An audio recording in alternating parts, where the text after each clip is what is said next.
From the rising of the sun to its going down, the Lord's name is to be praised. Let us open our hearts to his presence and listen for his voice in the stillness of this evening hour.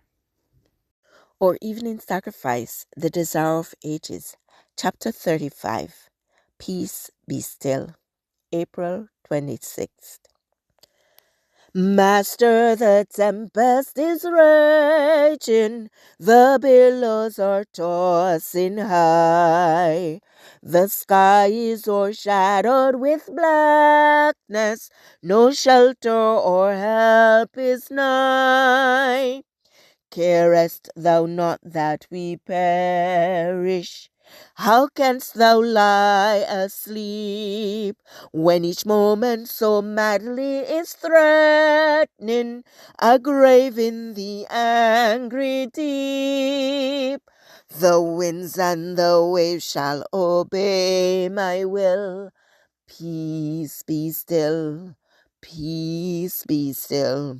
Whether the wrath of the storm-tossed sea, or demons or men, or whatever it be, no water can swallow the ship where lies the master of ocean and earth and sky.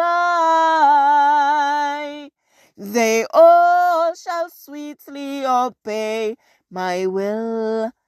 Peace be still, peace be still.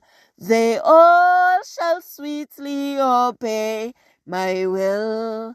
Peace, peace be still. This chapter is based on Matthew 8, verse 23 to 34, Mark 4, verse 35 to 41, Mark 5, verse 1 to 20, and Luke 8, verse 22 to 39. And they come to Jesus and see him that was possessed with the devil, and had the legion, sitting and clothed in his right mind. And they were afraid, and they began to pray him to depart out of their coasts. Mark 5, verses 15 and 17. The manifestation of supernatural power aroused the superstitions of the people and excited their fears. Further calamities might follow from having this stranger among them. They apprehended financial ruin and determined to be freed from his presence. Those who had crossed the lake with Jesus told of all that had happened on the preceding night, of the peril in the tempest, and how the wind and the sea had been stilled, but their words were without effect. In terror the people thronged about Jesus, beseeching him to depart from them, and he complied, taking ship at once for the opposite side. The people of Jezreel had before them the living evidence of Christ's power and mercy. They saw the men who had been restored to reason, but they were so fearful of endangering their earthly interests that they who had vanquished the prince of darkness before their eyes was treated as an intruder, and the gift of heaven was turned from their doors. We have not the opportunity of turning from the person of Christ, as had the Gennesarenes. But still, there are many who refuse to obey his word, because obedience would involve the sacrifice of some worldly interests, lest his presence shall cause them pecuniary loss. Many reject his grace and drive his spirit from them. But far different from the feeling of the restored demoniacs, they desired the company of their deliverer. In his presence they felt secure from the demons that had tormented their lives and wasted their manhood. As Jesus was about to enter the boat, They kept close to his side, knelt at his feet, and begged him to keep them near him, where they might ever listen to his words. But Jesus bade them go home and tell what great things the Lord had done for them.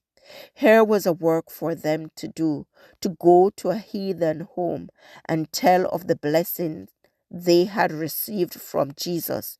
It was hard for them to be separated from the Savior. Great difficulties were sure to beset them in association with their heathen countrymen, and their long isolation from society seemed to have disqualified them for the work he had indicated. But as soon as Jesus pointed out their duty, they were ready to obey. Not only did they tell their own households and neighbors about Jesus, but they went throughout Decapolis, everywhere declaring his power to save and describing how he had freed them from the demons. In doing this work, they could receive a greater blessing than if merely for benefit to themselves they had remained in his presence. It is in working to spread the good news of salvation that we are brought nearer to the Savior. This passage was taken from The Desire of Ages, page 339 to 340. Pacific Press Publishing Association, copyright 2005, or Evening Sacrifice, April 26th. I encourage you to connect with God and receive strength to overcome obstacles each day. Thank you for listening. Please join us tomorrow as we offer up our evening sacrifice.